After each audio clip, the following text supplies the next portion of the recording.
Kita lanjutkan. Setelah kita clear menjelaskan faktor predisposisi dan presipitasi, maka tahap selanjutnya seseorang setelah mendapatkan stresor predisposisi presipitasi, maka individu tersebut akan melakukan tahap yang ketiga, yaitu penilaian terhadap stresor atau appraisal of stressor.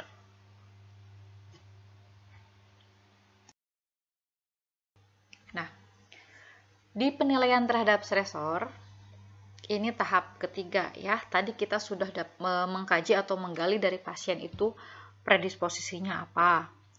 Kemudian presipitasinya apa saja.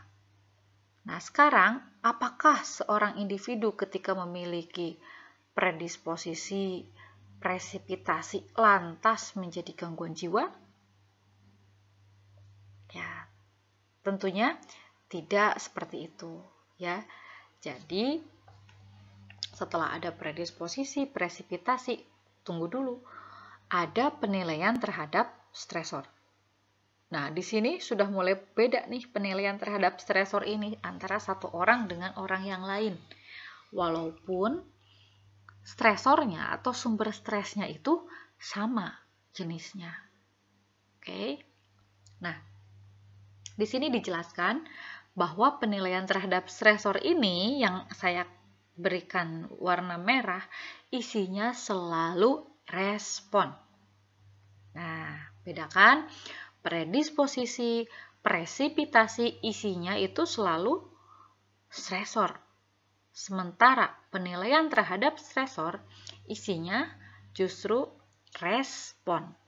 Nah, makanya berbeda-beda saya sampaikan antara satu individu dengan individu lainnya. Ya, terdiri dari 5 hal: kognitif, afektif, fisiologi, perilaku, dan sosial. Ini sering dijadikan sebagai soal evaluasi, di mana di situ ada studi kasus, misalkan seorang perempuan dengan faktor bla bla bla bla. Kemudian penilaian terhadap stresor dimunculkan apa yang dipikirkan, apa yang dirasakan. Nah, ini kita harus bedakan itu masuk ke dalam penilaian terhadap stresor yang mana? Apakah kognitif, afektif, fisiologi, perilaku, atau sosial? Ya, kata kuncinya saja yang kita harus pahami.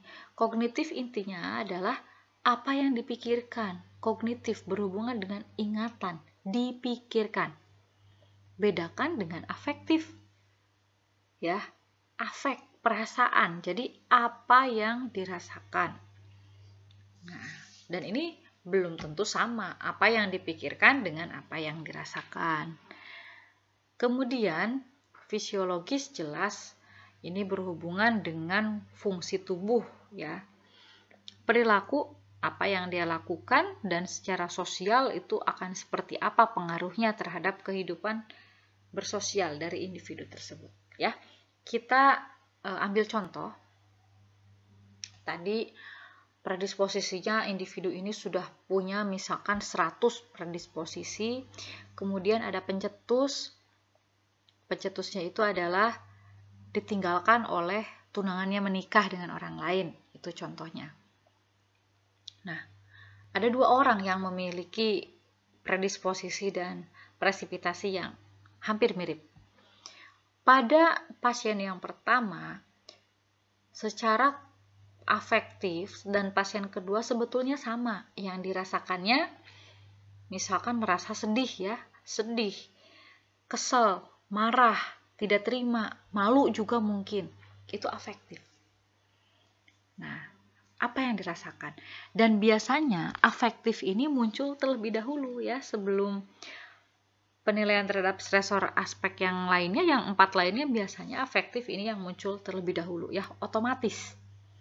Makanya ada nanti kalau membaca tentang terapi untuk pasien gangguan jiwa, ada nanti yang namanya terapi kognitif ya. Karena di sini secara afektif atau perasaan cenderungnya seseorang kalau mendapatkan stresor, nah perasaannya dulu yang berubah ya. Mungkin baru beberapa saat kemudian individu tersebut baru berpikir secara kognitif. Nah, Tadi ya, afektifnya sama antara pasien satu dan pasien yang kedua. Jadi sedih, kesal, marah. Akan tetapi secara kognitif, pasien yang pertama, dia memang berpikir bahwa dia tidak akan menemukan lagi pengganti pasangan yang sebaik tunangannya yang meninggalkannya itu. Sementara pada pasien yang kedua, dia berpikir bahwa alhamdulillah saya ditunjukkan sekarang sebelum terlambat. Nah, ini sudah berbeda di sini, di penilaian terhadap stresor aspek kognitif. Secara fisiologi mungkin ya bisa sama, bisa berbeda. Bisa sama mungkin jadi tidak bernafsu makan, menangis, ya akan tetapi bisa juga tadi berbeda ya. Secara perilaku yang ditujukan seperti apa? Apakah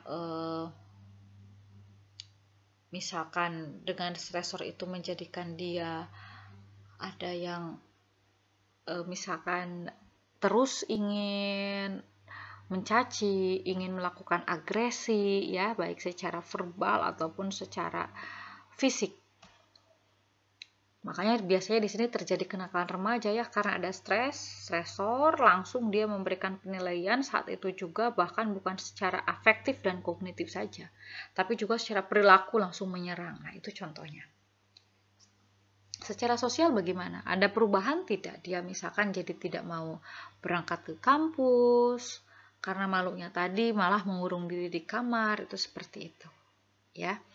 Jadi sekali lagi, gangguan jiwa itu dimulai dengan adanya predisposisi, kemudian dipantik atau dinyalakan oleh pencetus, yaitu presipitasi. Kemudian individu itu akan melakukan penilaian terhadap stresor ya oleh 5 aspek ini. Kemudian pada tahap selanjutnya yaitu sumber coping.